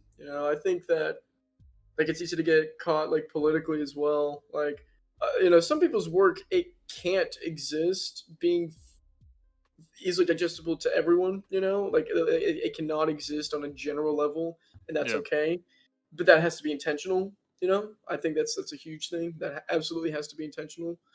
Um, but like with my work, for example, it's very straightforward. Um, it's very straightforward. It's very identifiable and generalized. So I mean, yeah, there's a lot of people that'll hit me up about shit that I don't agree with, whatever, blah blah. I don't fucking care. I don't have any point to make. There's no purpose in me trying to isolate these people because I disagree with them in X, Y, or Z. Like I think it's really important to look at the audience that you do have and try to find a way to make that work for you. Yeah, And being the being image too high on your own message, it's a trap to fall into. because I could sit here all day and be super convoluted with my, I hate whenever I do lots of introspection on my work, like in class and stuff, when I have to, sometimes I have to pull some shit out of my ass just for the sake of hitting that, that grade of, of having enough voice behind what I'm putting in, but at the end of the day, I'm just painting what I fucking want to, I'm Yeah, just putting together images that I find that I'm like, okay, this is captivating. I'm getting this one in. that should be good Um, enough. I thought it was cool. I thought it looked cool. I wanted to try this. I want to do that. Like what more is there, right? Like why do I have to put myself and prostrate myself in front of an audience and try to justify my work? My work speaks for itself. There it is. You can Exactly. you don't like it? Okay, that's fine. Move on. Like go elsewhere. Hmm. It's fine. It's okay. Yeah, yeah, absolutely. Because like I'm not gonna sit and argue with someone trying to tell them like what my stuff means. If they don't understand what it is, it's okay. I move on from it. But Yep. I think a lot of people, especially when they pour so much of their personal identity into it, um, they kind of build that as like a protective layer almost, where they want to act as though they're free from criticism because it's so personable. And that's not explicitly just for like racial or gender identity or anything like that, or sexual identity. They can just be like with anything you're just pouring about yourself, like for me, like these works absolutely are very personable, but I I couldn't get upset if someone's going on about how they hate this fucking thing that I loved, because I pour so much myself into it, right? At the end of the day, I have to just take it with a grain of salt. Like, okay, not everyone's going to see things the way that I see it. I just have to look at it from the stance of how are they going to receive it with no information whatsoever. And you talked about having a paragraph supporting words. I think it's a visual medium. The most important thing is to make sure that you're expressing what you can visually. I had this 3D class that I just finished like 2 weeks ago, and it fucking frustrated me because my professor was super fucking pretentious. She was really sweet, but her whole thing was, building meaning, whatever. And I just don't care for that, Like, I don't care to sit and imbue. I was on a huge wave of drawing animals, and I sculpted this, like, deer. I was drawing lots of deer and lambs and stuff. Mm. I was having a lot of fun with it, I just like to do it. Um, that's just what I want to put together. Oh fuck! I cut your thing off again. Um, hold on. Here's Discord. Hold on. There we go. There we go. Yeah, I was doing lots of stuff with those animals and whatnot, and I needed to imbue more of a. Oh, no, not what I meant to do. I fucked up. Damn it! I cut it off again. I tried to open Overwatch, and I just like completely fucked myself over here by doing that. Let's see. Here we go. Discord. Boom. That should be at the top. Okay. Regardless, though. Anyways, sorry about No that. worries. I'm still kind of fiddling with it, but it's okay. Let's see here. I need to like hit my fucking escape thing, but I'm stuck in some bullshit. Any which way. 3D modeling class, painting animals. Yeah, the 3D modeling class. Yeah, doing little animals. She wanted me to, she wanted me to give more of a look at what I was offering emotionally. Like I needed more of a Emotionally. story. Yeah, exactly. I needed more of a story presented, and that's just not what I. Yeah, that's what I'm saying. She's like, I What want the fuck? because the project. Okay, one of them, it was a wire sculpture project, right? Then the second one was. What's the word I'm looking for? It was this sculpting shit that we did. I made like a deer fucking sculpture based off those drawings. It was like a bunch of wire that I wrapped with tinfoil and covered in clay. Okay, like what? You want me to stick an arrow through Bambi? Like what story do you want me to tell? I don't. I'm confused here. How are you supposed to tell uh, a story like that? exactly. How are you supposed to tell a story like that? Yeah. And so I've realized also I'm in. Wait, hold on. I have this on.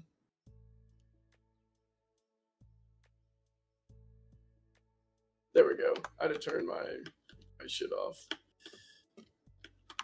Anyways, yeah. What is the point that we were just getting at? She I'm asked you to very put all over the place emotion. here. She Yeah, asked you to put she's asking emotion me in to your put sculpting.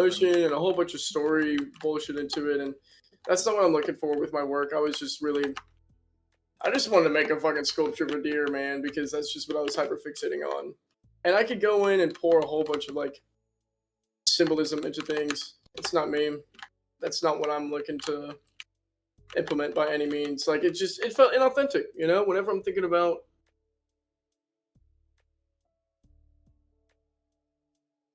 I didn't realize I was in fucking game chat. I had to turn my shit off.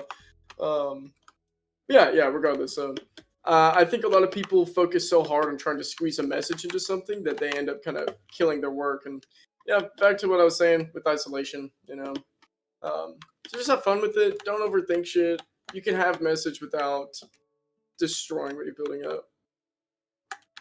Yeah, and I mean, like, what is she supposed like? What does she expect you to do? Like, put a crucifix chain around the sculpture? Like, I don't. I find that very confusing. Like, how are you supposed to convey some kind of a story in that sculpture? Like, once again, that's requiring you to like come up with a paragraph of text as a Hmm. forward to the work. That I'm saddened to hear that's what at least like one class was in the institution there, because that really does detract from the art itself. Because Riker, during his interview, he mentioned something similar where during his like last years in college, he was working with a lot of abstract mediums, or at least his professors were pressuring him to. And he came at it with a very technical like skill level. He really knew what he was doing, and he was able to like meet their demands, get the grades, what have you. But at the end of the day, he's like, this is so disconnected from who I am and what I enjoy, that producing this just feels very mechanical. Hmm. It doesn't feel right. And it wasn't until he Just started, robotic. yeah, it wasn't until he started taking screencaps from games and making his images that he was like, oh, this is more my wheelhouse. This is what I grew up with. Uh-huh. This is what I love doing, and I'm just gonna keep doing that because fuck the establishment to an extent. Yeah. Yeah, exactly.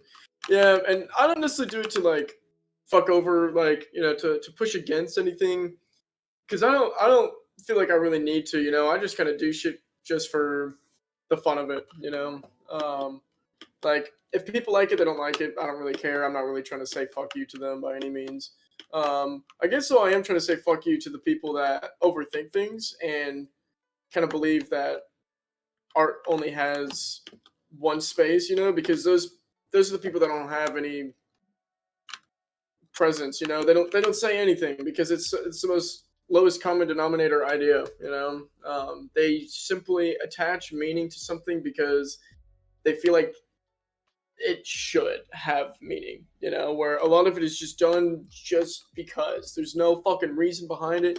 And they'll come up with their own bullshit reasoning, whatever, but they're only attaching that emphasis because they've been told to. They feel like they've seen other people do it, so they're like, why am I not doing that? How am I going to bring my story into this? And I mean, we can look at Van Gogh's story, but his work doesn't talk about that. His work doesn't really like. I mean, I'm looking at him because I'm trying to make things like accessible for people listening, that might not be fully in a fine art space. He definitely has some works that kind of focus in more on his personal level. Those are the ones that we know, right? I mean, you can make an argument for Starry Night with it, but people don't give a fuck about Starry Night because of what he's doing. They don't care as much about the context. People do, but that piece specifically, it's interesting just purely because it's visually captivating. Like that's really all that you need at the end of the day. Thomas Kincaid, no one gives a shit about the context behind him and his work. They just care about the visual like entertainment that it's bringing. It's entertainment. It's a form of entertainment. It always Yeah, has been.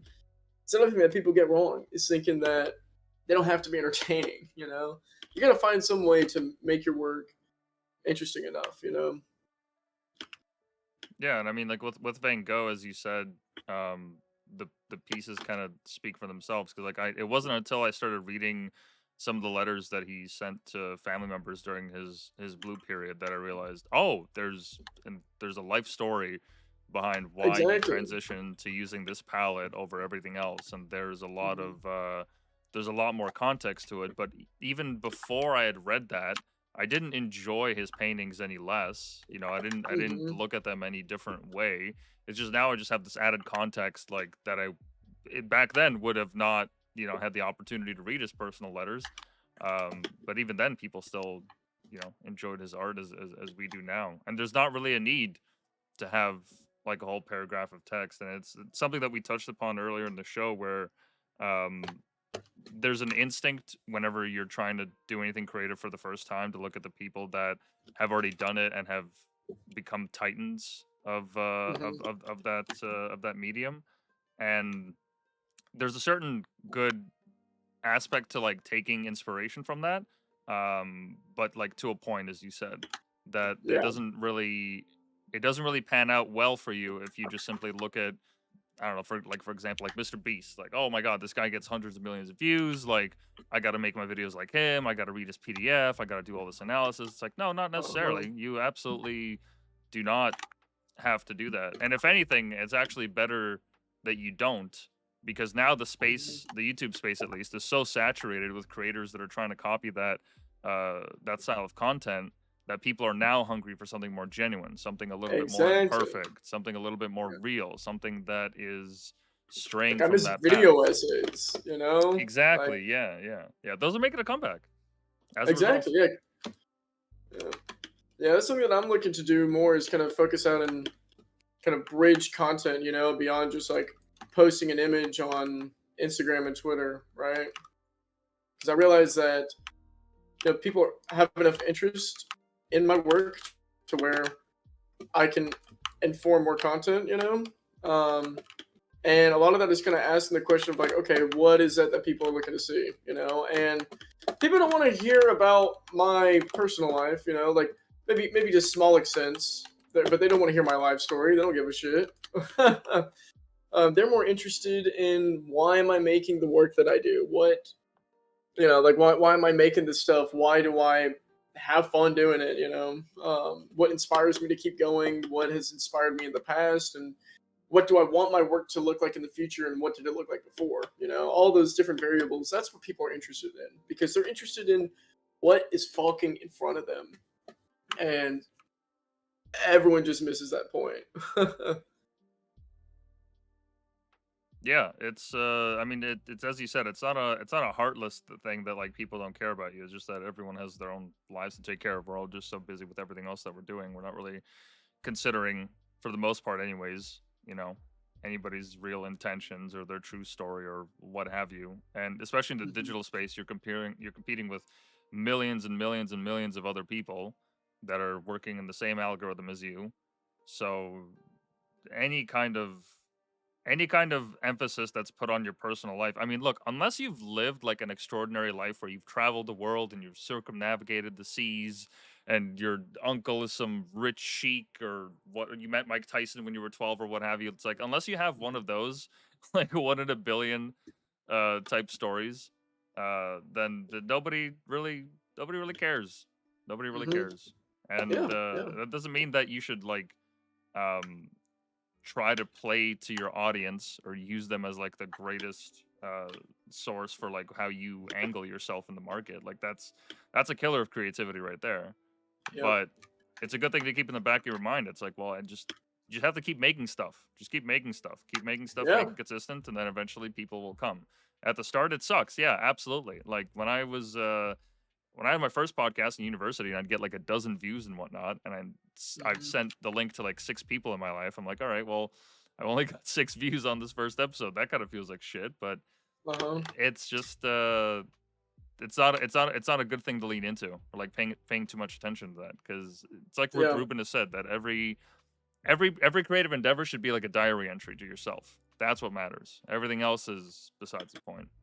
Yep. Yeah, exactly. Because I think people get impatient, because lots of times people recognize like that they get so invested in their work, they recognize how much they feel like they deserve, and it's not that that's always unwarranted. I'll be honest, most of the time it is, but there's definitely instances where it's not. I look back at my work whenever I had that kind of thought process, and I was like, "Damn, my stuff sucked dick." I thought that I was like, like I look at myself when I was like 17, 18. I thought I was, I mean, Granted, I was 17, 18, so everyone does, but I thought it was the hottest shit known to man, you know. And I look back at my work from there, I'm like, it does nothing, you know. There's no reason for people to care about it beyond like my small sphere. You know what I mean? Mm, Um, like there's a certain realm that it'll sit in for a reason, right? Like you'll always be able to have like your personal close range circle that's able to digest it and appreciate it, you know. But generally, if you're struggling to get your stuff beyond that space, it's probably because it doesn't really deserve to be beyond that space. You know what I mean? Like a lot of those works, I love them still, you know, but they don't offer anything whatsoever. Not that everything has to be new by any means, but simultaneously, you have to pay attention to the impact that you have, you know, and how you're incorporating that into the scene that you're interested in, right? Um, yeah, I don't know. I think that people definitely overthink things, and they have the wrong idea about how they should accomplish, you know, whatever goals that they end up having, because they think too highly of themselves. Like I was saying earlier, you know, auntie and uncle might tell you that you have the best work in the world, X, Y, and Z, but like people don't give a shit about that. People don't know your auntie and uncle, you know. Um, so yeah, that's just kind of like a reiteration of what was going on earlier. But um, I think something interesting though is kind of talking about social media. You know, like yeah, whenever I started, I really haven't changed much in my process with social media beyond the type of work that I'm making. You know, like we're originally, if anything, I was actually doing more beforehand. I spend less time now curating content, which is funny because now I'm doing content full time, you know. But I used to sit 24/7 editing video. You know, I would record like every step of the process that I could, so I could cut it up into a nice video for TikTok, Instagram, whatever. mm-hmm. Um, and I could have all this cute little stuff of me putting everything together, you know.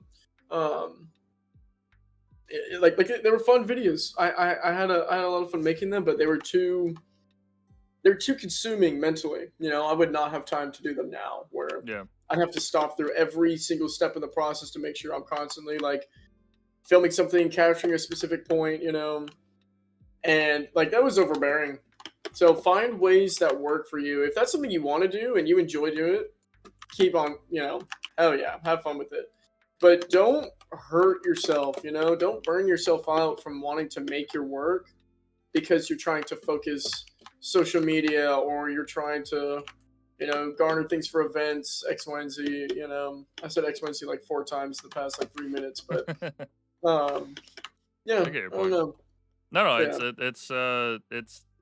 it's an easy thing to fall into because, as you said, like it attaches itself to like how we talked about comparing yourself to great content creators. Because there's some people that'll like put others to shame just with the amount of like production quality that they put into this stuff. And by all means, like have at it. But the most important thing, it's as you said, it's consistency. It's making sure hmm that you're putting yourself to a limit into the work, or at least like you're attaching yourself to something that you enjoy, and you put that into your work. Um, Beyond that, everything else is just a learning experience. And yeah, there's got to be plenty of fuck ups. And as you said, like you're gonna go to events, and nobody's gonna buy your stuff, and it's gonna happen for a very long time until hmm eventually you, I don't know, just get comfortable enough with the process that it's not even it doesn't seem like as much of a struggle once you get into like some kind of a rhythm. yeah, And as you said, like there's endless opportunity out there. I mean, the most simplest way that I'd recommend that anyone get started, I mean, look, just use ChatGPT, or better yet, Perplexity, which is what I use typically. perplexity. Yeah, Yeah, perplexity and is the best. just like simply put it in a prompt like, I enjoy doing X thing, I would like to monetize it. How do I go about it based on how others have done it in the space, or what have you? And hmm it'll actually give you like, okay, this is the software that you should use, this is the approach that you should have, these are the platforms you should post on, this is the type of videos you should do. And it's going to give you a very, very like rudimentary summary, very, very basic, But then from there, you're going to be able to go on and evolve and build something. And there's nothing wrong. In my opinion, there's absolutely nothing wrong with like stealing ideas from other people. Mhm. Like, Yeah, sure, but by all means, like credit them, and mention that, hey, this person gave me the inspiration to do that. But nobody's original. Nothing is yeah, original. yep, Absolutely nothing. exactly. Every Unless you're a every single fucking thing. Neanderthal, Yeah, yeah. Like everything has been done and perfected by people that are much more capable than you or I, and that's fine. That's the way the life works. But that doesn't mean that we should ignore that for the sake of like some semblance of originality. It's like no, Yeah, that gets in the way of it. By all means, take their process, steal their software, like use everything to your advantage, because that's the only way that you can really make it up. exactly. Yeah, yeah. And I think that people focus on that too much. Like, how can it be completely original? That doesn't exist. That used to exist, sure. Whenever we were early fucking humans, whatever. But yeah, no, that's especially with the digital space where there's however many billion people on the internet. How many people use the internet? It's what, 3 billion plus, something It's like something that. like that. It's at least half, close to, yeah. Yeah. Um, like, what do you expect at that point? We have everyone chiming in, giving their own thing. Nothing is original. There's lots of times when you'll see something and you think, why didn't I think of that? You know, like, why didn't I think of that first? But it still is never a completely original idea. So I think a lot of it is trying to compartmentalize things and figure out, um, compartmentalize things and figure out how to work things together, how to make your work fit, how to have fun with it, and how to pour as much of yourself in as you can, because that's the only original thing that we have is ourselves, our psyche. um so yeah, no, I would say, yeah, I would say just be careful, don't think too hard about it, because that's another bad path to kind of spiral yourself, um getting caught in trying to make the perfect piece. I talked about the masterpiece thing beforehand, and trying to imbue all this meaning and whatever. And you pour too much, you'll end up allocating resources in the wrong space, right? Mm.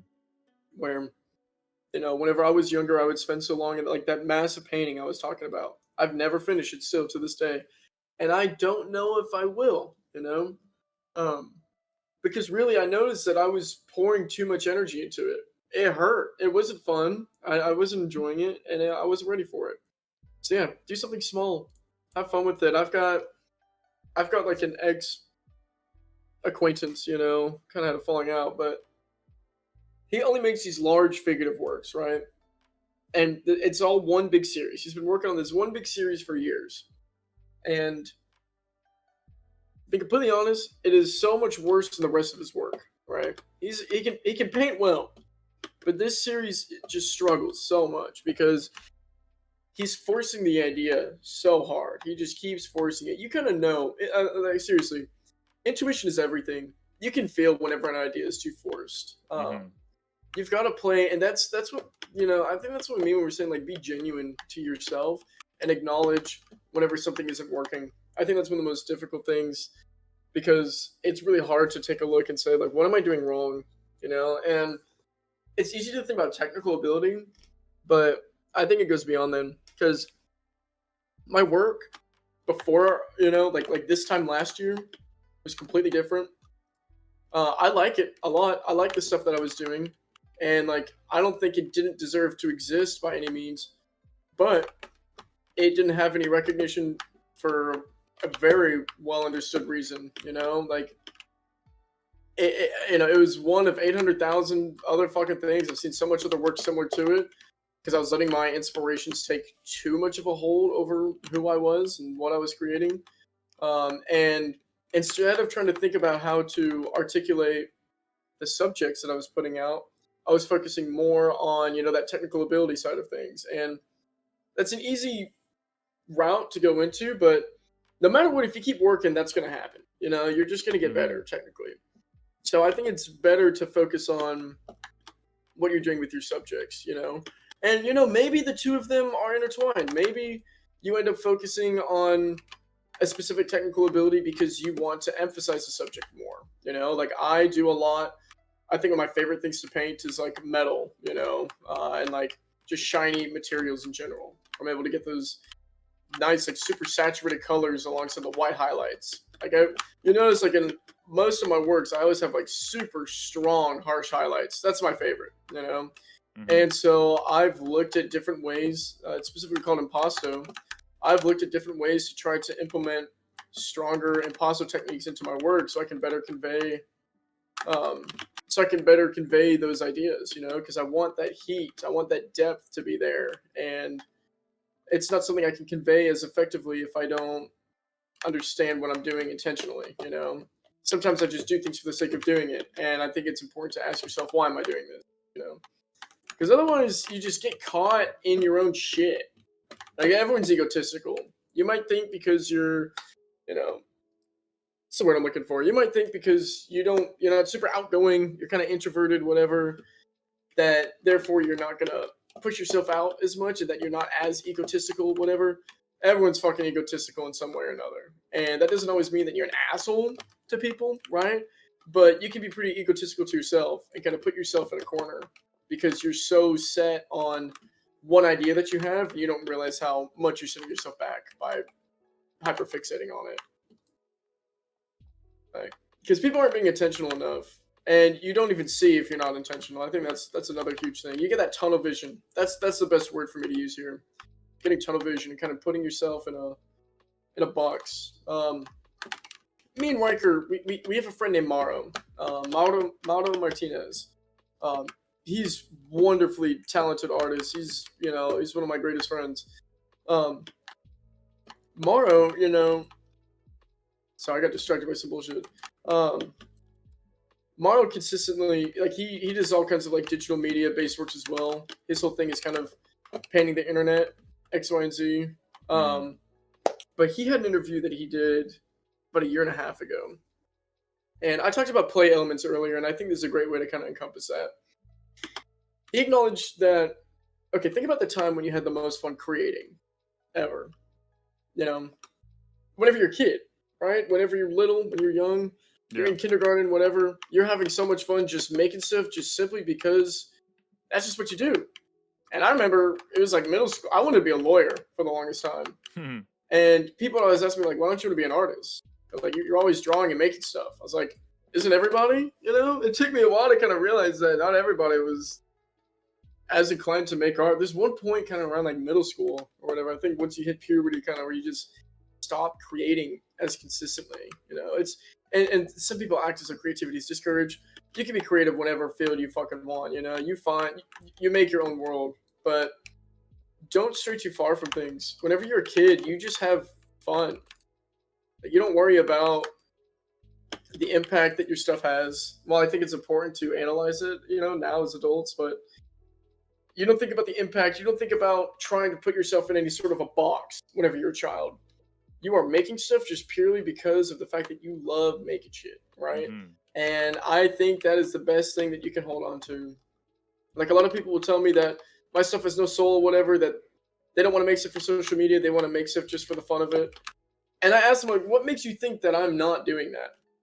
Like it's kind of funny to me that people think there's only one way of doing things. And I think that's where a lot of misconceptions are held. Yeah, and holding on to that free spirited approach as a kid, it's absolutely key. And I get what you mean about like it falling off around puberty. Well, yeah, because that's when high school hits, and then being creative or liking things passionately or being open to it is gay, or like you get Uh made fun of huh. for it, or like whatever the hell. And yeah, that's just it's what kids do. Some people grow out of it, some people don't. But doing what you can to like to hold on to that spirit, even in like the simplest of ways. Like if you just like crochet stuff for yourself, you don't even have to like make it on Etsy or sell it or go to galleries or what have you. Having that is such a crucial part of the human experience that just as essential as having food, as having shelter, as Yeah. having light. And it's very easy to kind of fall out of that, but when you're able to like revisit that as an adult now, like with all your experiences and all your perspectives, it's just Hmm. so much more fun because now it's like, oh, I can do this stuff and I can actually get paid for it and I can Uh-huh. make it so that I don't have to show up for my shitty 9 to 5 and I don't have to wash dishes anymore or wait tables or what have you. Like, yeah, that's the dream. And there's nothing Exactly. but just endless resources out in the 21st century that anyone can use to not just profit from it, but just create like some kind of a sustainable living. And being able to Hmm. like to live in a constant state of play, like my God, what a privilege that must be, because that is the ultimate goal. And you don't got to That make is the goal. millions. You just got to, enough Yeah. for rent, enough to support yourself and a partner or what have you, and then like that's it. Boom, you're living. Yeah. Exactly. Yeah. Keep yourself comfortable. Like don't worry too much about it. Don't think because okay, yeah, yeah. I think a lot of it is mindset. Thinking about how to itemize things, you know, how to push everything into a nice, pretty little package that everyone can easily eat up. Whatever. Start small. You don't have to immediately hop out the gate being super phenomenal. You don't need another huge thing. People think you need all this equipment. You need X, Y, Z. Look at fucking. I don't really like his music, but look at Steve Lacy. Most of his shit he made in fucking GarageBand with his phone. Okay, thanks Lego Maniac. But yeah, he made the majority of it on his phone with fucking GarageBand. Okay, if Yeah. you have the motivation to put it together, if you have the willpower, to know that this is what you want to do, fucking do it. Your equipment's not holding you back. Your community's not holding you back. You're making fucking excuses for yourself. Like I think you can accomplish whatever you want anywhere that you are. Genuinely, your life is what you make of it. And I think it's easy for a lot of people to kind of argue and say that that's a very privileged outlook, especially that I'm able to work and do this myself, X, Y, and Z. I said X, Y, and Z again. I'm trying to stop saying it. No, you're fine. You're fine. But okay, for example, I'm in art school now. I don't need art school. I don't need art school to be doing what I'm doing right now. Okay, Maro, my buddy Maro Martinez, he was an addict. He was in and out of rehab consistently. I don't want to talk too much about his personal life, but Hmm. I don't want to like import, speak for himself. But he struggled. He was a kid. He was not doing shit. He didn't. He was in art school for a little bit in some shit ass little art school, and then he dropped out of it because he knew it wasn't for him. You don't need school. You don't need. I mean, I think that if you have the opportunity to go to school, you should fucking take it. And I think you're stupid if you actively don't. I think that you push yourself back by not taking up opportunities. When I came to the school, that's when everything started to blow up with Cade, and I told myself that I didn't need to do a lot of the events and stuff that we have out here because I was already set online. I already have like my business going, and so there was nothing that I could get out of pushing myself further throughout the Hmm. school through the events and what have it. And I realized how wrong I was so fast. I went and I did some showings, like I saw some showings that other students were doing, and I was like, oh, well, now I know who this person is. People don't know who I am on this campus. What am I doing? I tell everyone to get known in their community, and I went out of my way to not do that. And so I feel like I set myself back a few months by doing that. And it's important to look at what you're not doing and kind of itemize why or why not it would be important to focus on. Because if you're sitting telling yourself you don't need something, or simultaneously if you're telling yourself you can't do something because you don't have access to these specific resources, I think that you're just not committed to it enough mentally. I think that it's really easy to get caught in that trap of, so you want to make music, it's like, oh, I don't have like a digital audio workspace. How am I going to put anything together? You've got GarageBand, or it's, oh, I want to start painting, but oil paint is really expensive. Okay, get the cheap ass Williams, what's the word I'm looking for? What fucking brand is that? Winsor and Newton. Get the cheap ass Winsor and Newton student grade stuff, right? Just have fun. Get a pack off Amazon or whatever. You don't have to start out with some ridiculous shit. You know how silly it is seeing some kid doesn't know what they're doing trying to play smoke on the water on like a $4,000 Les Paul. Like you Yeah. look goofy, you know. You don't have to do all this ridiculous stuff. You don't need to push yourself out so far that you're just, I don't know. A lot of people withhold themselves from experiencing things, from pushing themselves further, trying to get themselves out there because they feel as though they're not ready.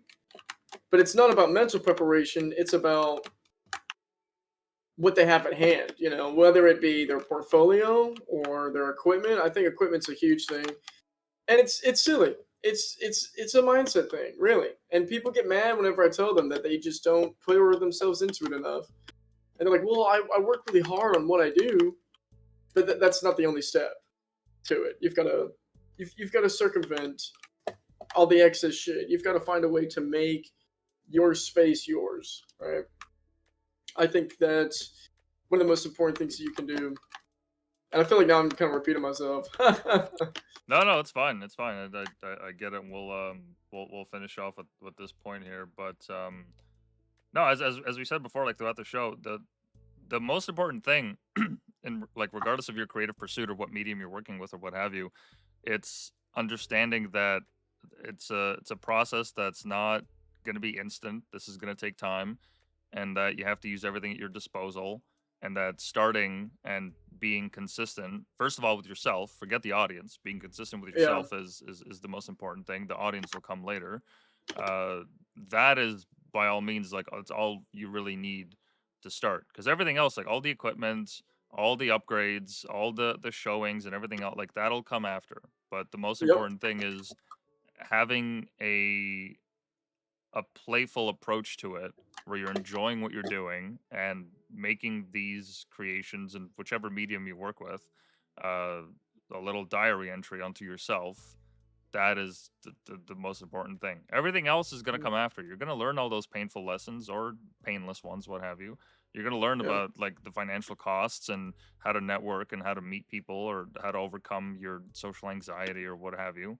Yep. That's How to all going to communicate. come with the process. But the most important thing is starting. And then Yeah, once you have absolutely. that base, and once you have that spirit, like just keep on going, and eventually, like, yeah, there's going to be an audience, there's going to be people that want to buy your stuff, there's going to be people that want to partner with you, there's going to be people that want to learn from you. And Hmm. once that starts taking off, like you're going to look back and wonder like, oh my god, like how could I have ever even doubted myself? How could I ever even put myself in a position Exactly. like that? Yeah. And then you start thinking like, why didn't I do this sooner? Yep. I feel like every discovery that I have, I think to myself, why have I not been doing this from the get go? Because I knew it's something I could have done, but I just didn't do it. And I don't have any reason for why I didn't other than either. I think a lot of it is fear. You know, I was definitely scared. I was definitely worried that what I wanted to do wasn't enough, or simply that people wouldn't be as interested in it. X one. I must be back. I must be back in the X one Z again. Um, I noticed it's something. Whenever I get caught on one idea and I don't structure, because I was gonna write some stuff down to talk about, but um, yeah, I didn't focus. Yeah,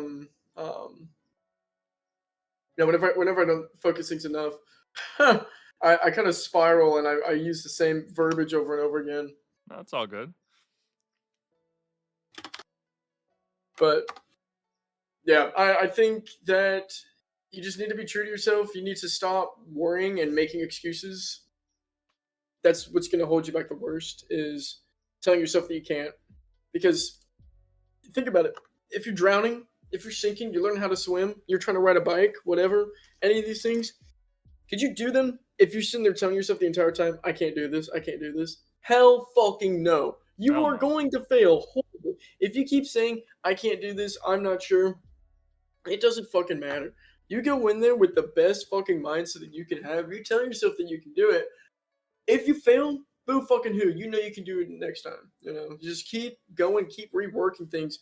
Fight and fight and fight and push yourself through. Drag yourself through fucking nails and dirt and try to figure out what works for you, what works for your audience. You know, as you're saying, the audience will come. So yeah, first focus what will work for you, but don't think about it too much. Don't hurt yourself trying to squeeze yourself into this idea that you've built in your head. Make that idea for yourself. I think it's easy to look back on I mean, this goes beyond art. This goes for anything that you're interested in. It's easy to look back at the history of whatever field that you're interested in and to try to, reinterpret that and recontextualize it into your own space. And I think people take it too literally and they don't make that effort to kind of bridge it to their world. Instead, they try to recreate that as a one of one in their own space. And that's not possible. That's never going to fucking happen. Like it's just not that's not the way that things work. You can't just remold things exactly as you saw it fit before you. You've got to find a way to take that and do it in your own way. And most people just don't know what that is. And I say if you don't know what that is, if you feel lost, just keep try everything. Don't stay doing the same thing though. If you feel lost and you're doing the same thing constantly, switch it up. Do something new. That's definitely the best thing I can offer. Just keep yourself on your toes. Don't get tunnel vision. Don't worry too much on one fucking idea. Because if you do, then you destroy everything. You waste all of your time. It's never worth it. Mm-hmm. It always will fail. It always will fail. You put all your eggs in one basket. Say you've got a company and you spend everything just trying to build that up, and that's the only thing that you're focused on. What happens if it fails? What are you going to do? You don't know. You have no idea. So you've got to be flexible. You've got to give yourself some room. People are saying that like, damn, they're still going at it. Yeah, it was a good stream. Yeah. But no, Yeah, we'll end it off there. I appreciate you taking the time to come out today for the conversation. It's been a real good time. of course, yeah. Yeah, if we do this again, I'll make sure that I'm more structured with it because, yeah, I was definitely just kind of yapping Oh, that's all good. for 2.5 hours. So, Yeah, no, it's all oh, good. yeah, That's what this space is for. And no, by all means, if you got some new pieces, if you got like a gallery showing, what have you, if you just want to come on the show, by all means, hit me up. We'll have you on again. perfect. Perfect. I love that. Yeah, Yeah, no, I'm looking to get some kind of showing put together for this summer, hopefully. I guess it's already June. I kind of missed all of my opportunity to set things up, but I didn't really worry out too much about it. Yeah, I'm gonna go ahead. And end my stream right here. yeah, no worries. Before we end off, so in terms of your socials, people can find you on Twitter, Instagram, and whatnot. But it's at Cayde. But yeah, K.wave. Yeah, check me out on K.wave everywhere. WAV, perfect. And yeah, on Hmm. Twitter, it's Cayde Planet, Cayde Planet. For your store, people can find you at cayde.bigcartel.com. Please buy his prints, guys. He's got some really fucking fantastic pieces. Some originals, too, I saw. And I got a huge sale going right now, too. So, Perfect. Yeah, you can use the yeah. code 100 at checkout. There you Oh, go. yeah. Oh, yeah, baby. That's what Perfect. I like to hear. Well, yeah, man, it's Hell been yeah. a Thank you pleasure. so much, Mark. Yeah, I Yeah, appreciated this. This was fun. yeah. You take care, guys. See you later. Have a great one.